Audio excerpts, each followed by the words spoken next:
Today we take a look at the locally produced film Kuleana. It was filmed entirely in the Hawaiian Islands and has an all-Hawaii cast. We're here with writer and producer Brian Cohn. Welcome. So tell us a little bit about the movie. What is the premise? Kuleana takes place on Maui in 1971. It's about a disabled Vietnam vet who must rediscover the Hawaiian warrior within in order to protect his family, defend their land, and clear his father's name. He finds himself a suspect in a murder case, so it's sort of a tropical noir. There's a whole list of actors that are familiar with the local audience. Can you give us like a brief recap of who's in it? Yeah, there's a lot of people in the movie. There's probably 150 people in the movie, primarily all Maui residents. We brought in 3 of our leads from California, working actors in LA, but everybody's from Hawaii. One of the male leads is Moranai Kanikoa from Maui High School. She was dynamite in the lead role of Nohea. We got a gal, Sonia Balmorris, another of our leads. She's from Kauai, and she was actually just cast in ABC Marvel's The Inhumans TV series, which will be debuting in the fall. Another is Christina Anapau from Hilo, and she's been in the business for a while. She was in HBO's True Blood, as well as Black Swan, and a lot of TV appearances. So those are 3 of the leads. But then Branscombe Richmond, who's a Maui resident and certainly no stranger to the screen. I think he's been beaten up by Chuck Norris about 500 times in all kinds of movies. Marlene Tsai. It's really exciting working with her. She's been in the entertainment industry here in Hawaii for 55 years, since being discovered by Don Ho in 1959. Augie T is in a dramatic role with us, so he would certainly be recognizable to audiences here. And then a lot of other people from the community who are actors or maybe aren't actors, that are first-timers or maybe not first-timers, and we're really, really excited about the results that we've achieved performance-wise. Today we're lucky enough to have one of the cast members in studio with us. Kainoa Horkaja, welcome to the studio. Hi, aloha. Tell us a little bit about yourself. I know that you're a cultural advisor and also did some local TV production as well. You know, my main work is at Grand Wailea. I'm the Hawaiian Cultural Ambassador there.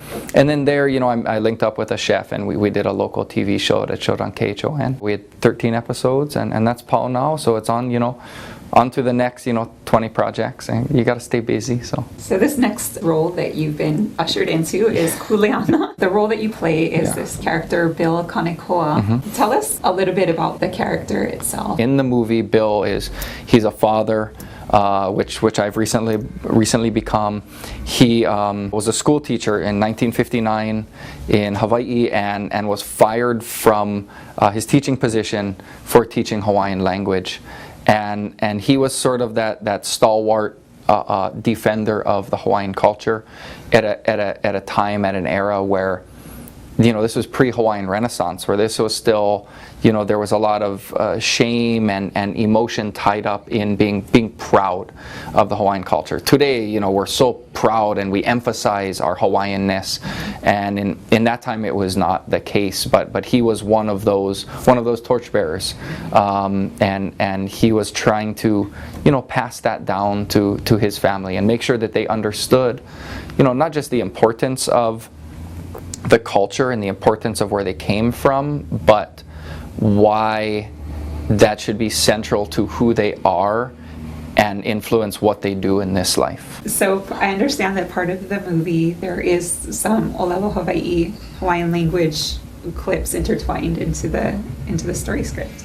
We always talk about, telling the story from our perspective, and I think a large part of that perspective is telling it in our language. And so having Olelo Hawaii in it is just this integral part to the movie. We reached out to an amazing guy, Kui Gapero, who has worked on Kaho'olave, an amazing language speaker, and he helped us shape the lines so that they made sense, but that they also had this, manaleo, this native speaker poetry to it. And I think, one of the clips, speaks to that. And you also see the sense of family at play, from the grandmother to the father to the son, and the comedy, the funniness, and the love that is kind of there. And we had fun with it. Awesome. Let's take a look at the clip. Not in this house. Clean up this mess. Yeah, we had visitors. Auntie Rose and Kimberly. Grandma, Uncle Bossy said girls only make trouble. Ua haole I a kou kai kaina makono po. E lua mau manawa. O ka lua o ka manawa. Haole he ulia.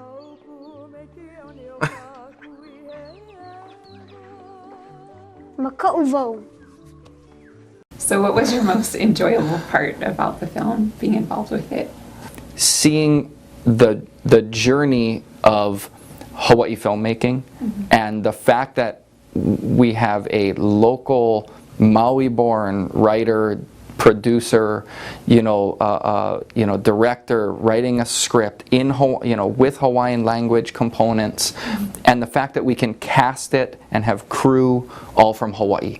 What that will do for the next generation of writers, producers, filmmakers, actors that want to stay here and not have to go away, that is really that's really makes you feel good, so that makes me hopeful.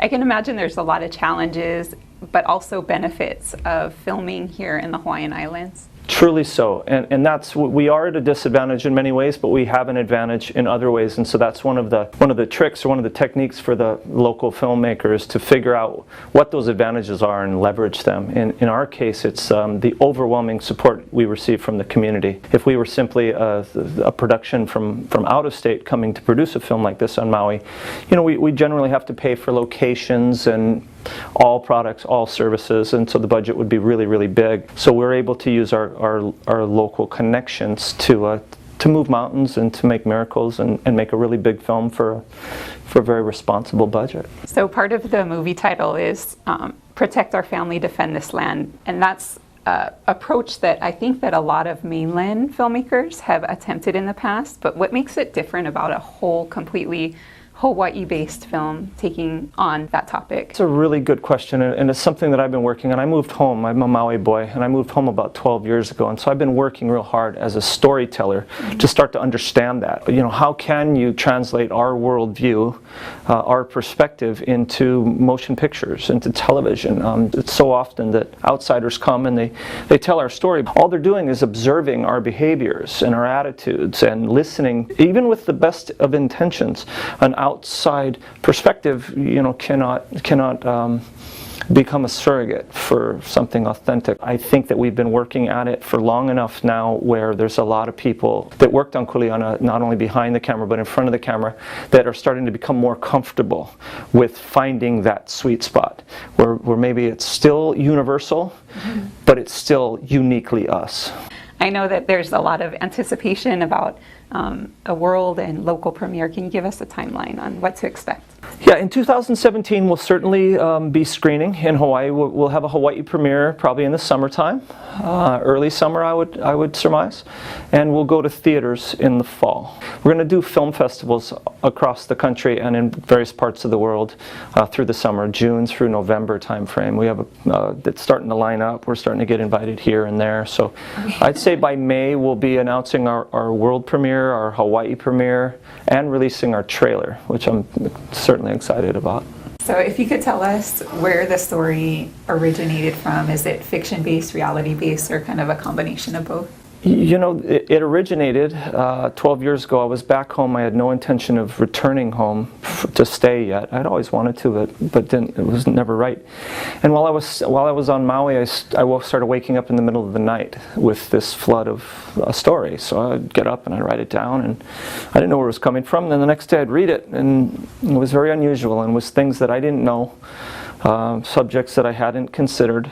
It was clearly deeply cultural in a way that I couldn't have myself been responsible for, and I hadn't written anything in a long time. So it was a series 2 or 3 nights in a row where that happened, where I had the makings of this particular story, and it led me to take it seriously, and that's what drew me home. So in a sense, its origination, I feel it was I was being not asked, but I was being told to take this on, and so I did.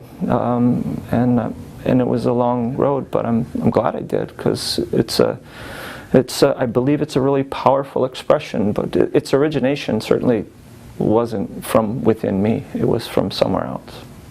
and therefore the title, Kuleana, it's your responsibility to tell it. I suppose so.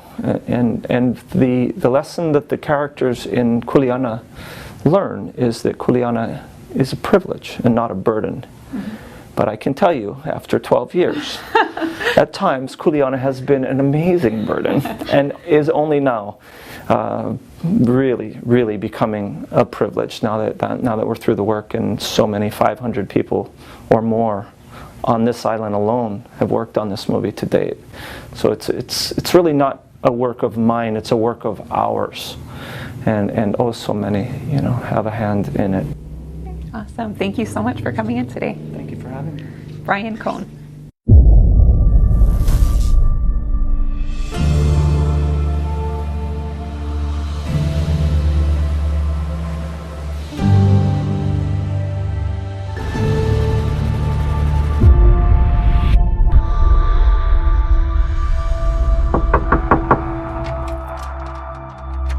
It's bedtime.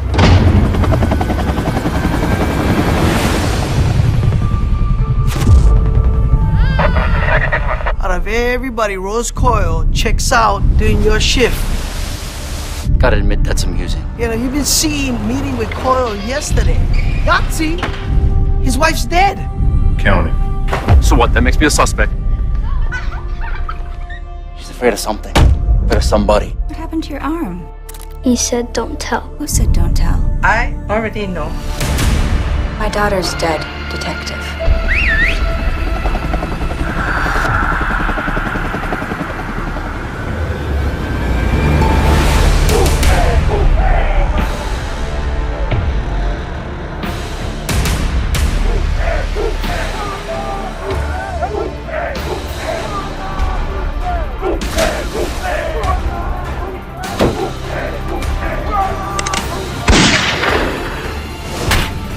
It's your Kuleana, Nohea.